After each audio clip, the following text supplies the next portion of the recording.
Hello? I've spotted a rare animal.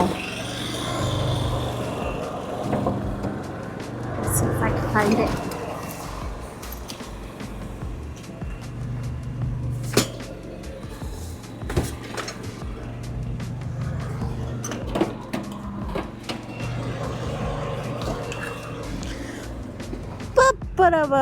It's a detailer in the wild. What? I tried to find a charger. What's your favorite thing about being a detailer?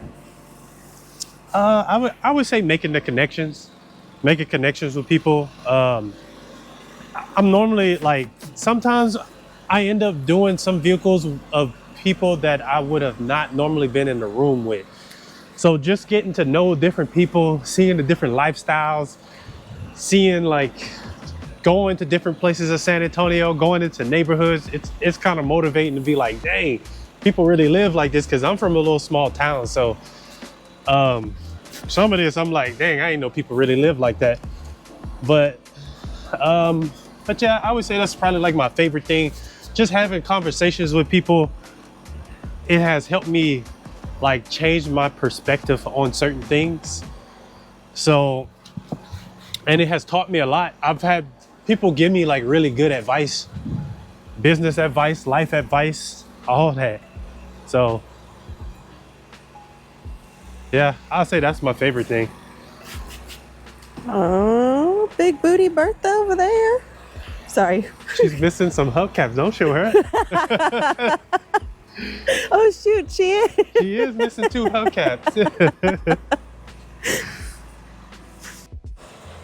Okay, so then on the contrary to that statement, what's your least favorite thing about being a detailer? Or are you just loving it so much that you're like, I don't know? A lot of times it's unsteady. That's my least favorite thing. I have a good customer base, but then sometimes it's like, I don't know if I'm gonna work the next day or whatever. Like, and I don't do same day appointments, so I don't like the up and downness, and that's every business. Why don't you do same day appointments though? It's hard. Same day appointments are pretty hard. I ain't gonna lie, and it most of the times from experience, when you do same day appointments, that's when you run into a lot of problems where the customer doesn't want to pay. You run into problems of the car is dirtier than what you thought it was. You're not prepared. Personally, for me, I have ADHD, so I really have to think about what I'm doing and prepare for it. And so that's why I don't do same day appointments. But back to the other question, I think that's the thing I don't like about detailing, is just like, it's up and down, and then you have, I charge this, another guy charged this, and it's a lot of that, a lot of back and forth. And I mean, I appreciate it and I have a good customer base, but then sometimes it's just like unpredictable in a way, because I'll have my really, really good weeks, and then I'll have my weeks where like nothing is hitting, or I'm getting like inquiries and nobody's scheduling, or I'm getting a bunch of cancellations, because I still get cancellations here and there, but not as much because I have a process in place for that.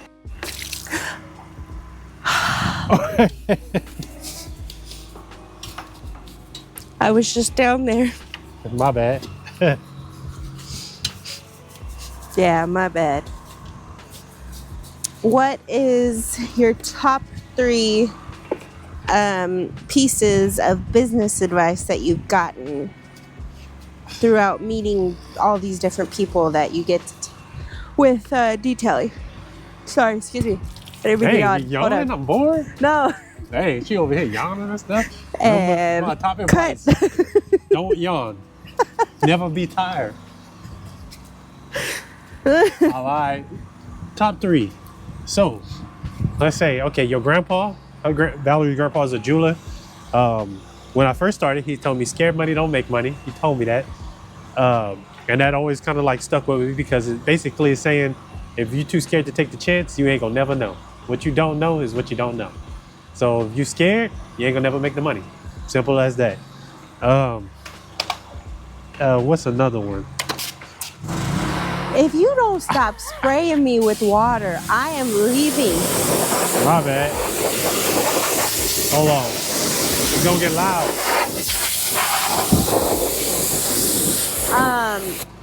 You can't expect yourself and others. Yeah, you can add that. That's just advice in general. Yeah, but that C4 gave that to you. Oh yeah. That he did tell me that. But the best piece of advice he told me, I would say, is he told me to use my business as a cash flow to invest in something else. So just use it as a way to, the cash is flowing through here, take that and then put it somewhere else. Basically, is what he told me. Okay, so that's number 2. That's number 2. And then he also told me, he's like, he was like, if you have workers, you can't. Damn, I got some of that in my throat. Yeah. But yeah, he told me if you hire somebody, you can't nitpick. He was like, you can't expect them to do the work like you do it. You can only advise and kind of step away and let them do it, but you can't be picky. And then another customer who does like medical supplies or something like that, he told me, he was like, the best thing, he said, because he said he didn't realize this until he got older, until now he's like 50 something. And he was like, you don't find somebody who just shows you how to pay your taxes. Find somebody that shows you what to do with the money so you don't have to pay as much taxes. If you don't know what to do with it, find somebody to educate you in that, whatchamacallit. Because eventually, I've had clients that like, they get to that point to where it's like, hey, I have to buy something, I have to buy a new truck or whatever for taxes or whatever. But I think that was all like good advice. That's like the best thing about like meeting some of these people. Like these people be having like, and I come from a country bumpkin town. So when they talk about having like financial advisors, and I'm like, what? And if you see these people, like they look like normal people.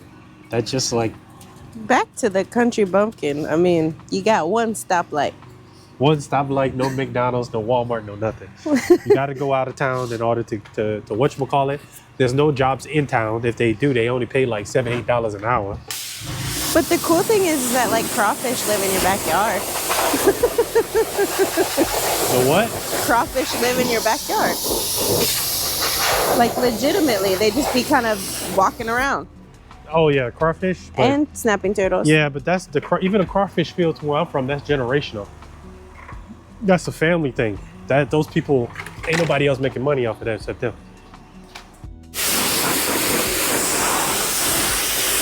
Now, let's flip that question around. What would be some advice you would give to somebody else as a business owner from your experience as of right now? Obviously, you're still growing. There's still room to grow. You're not done yet.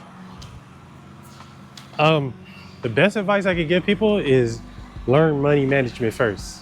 Learn how to split the money up. This percentage goes here, this percentage goes there. Learn that first, and then start your business. Can you elaborate on why that, though? Because that's something I struggle with. To be honest with you, you know that. That's something I struggle with.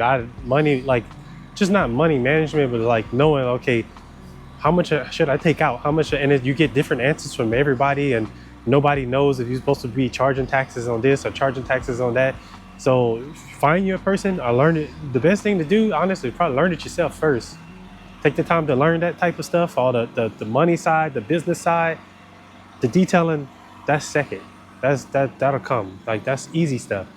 Learn the business side of things first, marketing and all that stuff. All that stuff that I struggle with, that's even now, like the money stuff.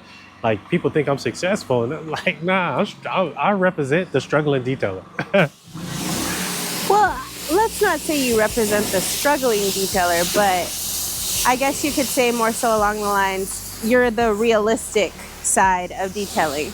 Because as we've all seen, detailing has kind of become just a social media trend. Yeah, it's the popular thing to do. There's a lot of rich kids getting into it that already have access to these high-end vehicles.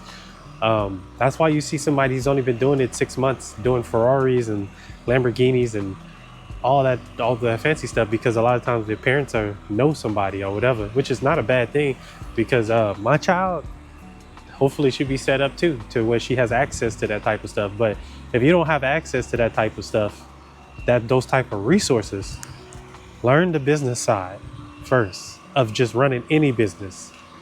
Taxes, percentages, paying people, how to, like I said, how to split the money up. Like, But not just, you also have the experience from meeting other detailers and they're like, hey, I don't know what to do here and blah, blah, blah. And you're like, well, first off, it's because you're giving away too much for this, or you're this. And you run into detailers that offer something and they don't even know how to do it. I've ran into detailers that offer something and don't even know how to do the service, don't know anything about the service. So you take your time to learn. Like, don't go off of social media. Take your time to learn exactly what you're doing. People jump on and say, oh, well, this is how you do this. And it's like, no, that's not how you do it. That's why a lot of older people that's been into it feel disrespected, because they've been doing this for a long time and they know that's not the proper way to do it. Even though times are changing, there's different ways to do things. Now, And the there's a lot of technology is products getting coming better. out. There's a lot of products and stuff like that, technology-wise. But even then, like, people play too much on the technology. Oh, there's new technology in this chemical or whatever. It's like, that's why, like I said, a lot of older people don't accept the younger generation, because the younger generation is just doing this for the views, to be popular or whatever. So I understand. I'm 29. I'm part of that. I guess I'm part of that younger generation in a way. You're like right I'm like in between. right in the middle. So I understand why the people who's been doing it for a while talk bad about the people who haven't been doing it for a while, because they haven't yet put their time in to really let things happen and learn from those experiences. Like, so when something happens bad, it's experience and you learn from it. It's never an L. So that, like I said, I understand that aspect of it.